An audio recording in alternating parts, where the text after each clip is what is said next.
that's great. And that must have been, like you said, you were floored that he gave that response, but it's so exciting. Like, look at this opportunity no one's asking, right? Yeah. And it brings me back to a story in college. There was a financial forum that Quinnipiac University put on, and there was all these speakers that came from all over the world, amazing speakers and leaders in the finance world. And I remember I found emails for about 20 of them, and I was digging online and just finding emails any way I could. I reached out to 20 of them, and I was very vulnerable in the sense of saying, I'm graduating next year, I play hockey, I'm thinking about retiring or moving into the business world. I would love to hear your thoughts on it. So out of the 20 emails, 14 people didn't even respond at all. 4 people either gave me a quick, short no, or some were actually kind enough to give me an explanation on why they couldn't meet with me. But 2 people met with me, and these 2 individuals were leaders in the finance world, people that were in the media, that were all over the place. I remember one individual, after he came off the stage, there were about 30 or 40 students all going up there taking pictures with this guy because he was on CNBC, and I just kind of waited politely, and when I finally pulled him aside, I said, hey, my name's Mike, if you remember, we emailed back and forth. He's like, absolutely, let's find time to chat. So he pulled me aside. All these people are waiting for pictures, and we stood there and we talked for 10 minutes. He gave me his email, we corresponded via email. He helped me find a job actually after I retired from hockey, and he was someone that small email, really changed the course of my life. And it's crazy that people don't do that, and I think it's that fear that they're going to be rejected. But again, the fear for me was 14 people didn't respond, 4 people said no, 2 people said yes, and I was so excited at that 10% positive response rate. But I think that fear of those 18 either no responses or no's that I got is what holds most people back. Totally agree on that.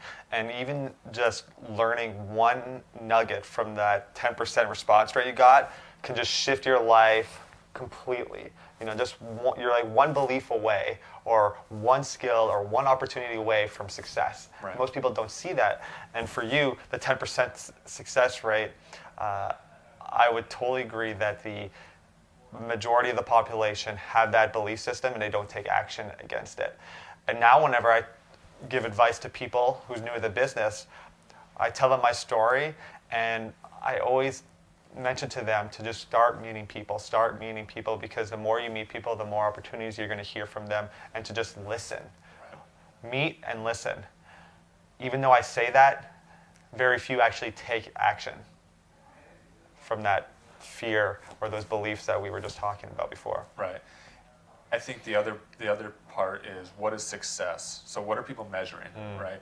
A lot of us in sales, we put these KPIs in place and metrics in place to say, okay, what's my success rate? And a lot of us look very transactional, say, okay, I send out 100 emails, I get 20 responses, I get this many meetings, right? And we're used to tracking things. And actually, some of the software out there right now hasn't helped because it's really reinforced that. But what I think people don't realize is sometimes the success of, say, like a meeting like that can't really be measured by a metric. You can't go into a networking meeting like that and say, all right, if this leads to a deal, it's successful. If it doesn't, it's not successful, right? You need to go in with an open mind, like you said, listen. And the value that you might be bringing, especially a young person like you did, was just being someone who's willing to take action on their advice. That's valuable to them, right? Yes. They feel good about that. And again, I think most people say, well, what value could I bring to an industry leader? And sometimes it's as little as just sitting there listening and then taking action on their advice. I love that you brought up the metrics of networking and looking at it as so black and white.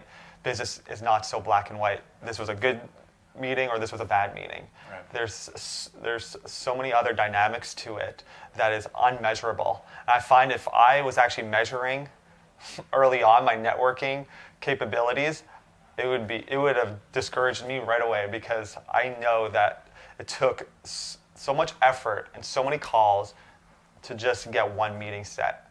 But that one meeting could just change my whole life. Right. So you brought up a really good point that it's hard to measure that because it's so dynamic. It's not so black and white. Yeah, definitely. And like you said, if you would have measured it, you would have been discouraged. And most people are, right? And even people say, cold calling is dead, it doesn't work anymore, because they're measuring the metrics and they say, okay, I made 500 calls and I got 5 people pick up, all these sort of things.